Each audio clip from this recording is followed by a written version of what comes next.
Hi everyone, my name's Kristy Baxter and this is Angela Stavropoulos, and we are both partners at Pilot Partners, and we're here today to talk about JobKeeper. Angela, there's been some changes to JobKeeper, I hear. Can you tell me what they mean? Yeah, so there's been some recent government announcements in respect to JobKeeper.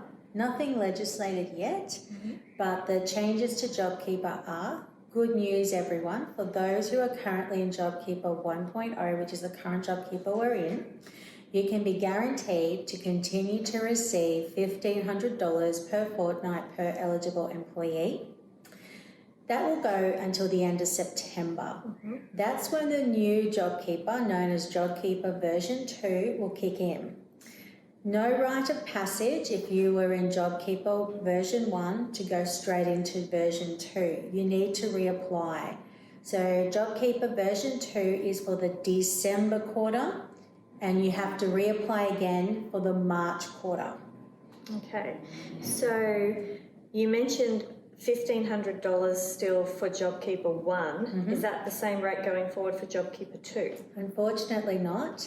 So $1,500 will continue till the end of September. The rates then will change, and they are dependent on how many hours your employee works. If they work for 20 hours or more per week, it is $1,200 for the December quarter, and for the March quarter, it is $1,000 per fortnight per eligible employee.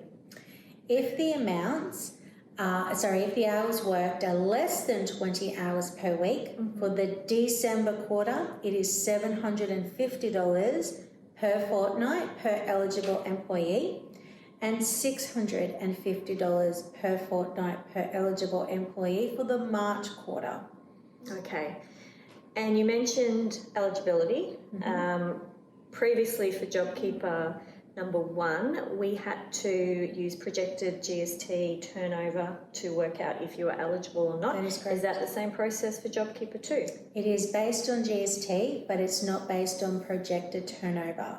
So the way you enter JobKeeper version 2 for the December quarter is you look at the September quarter, so the quarter before, and look at the actual GST turnover per your business activity statements that you've lodged, and you compare those figures to a comparable period to the prior year. If for most clients, most businesses will be eligible for a 30% or more reduction. So if you have reduced your turnover of your GST actual turnover for the September quarter by more than 30%, then you're eligible. For the March quarter, we look at the quarter before, which is the December quarter. And again, that is based on GST actual figures, and you compare that to the prior year, 30% or more, you're in. Now, there will be some alternate tests that will come out, and if we've seen anything like previous JobKeepers, the government continually changed it daily with various more information, and we probably will be expecting very similar changes.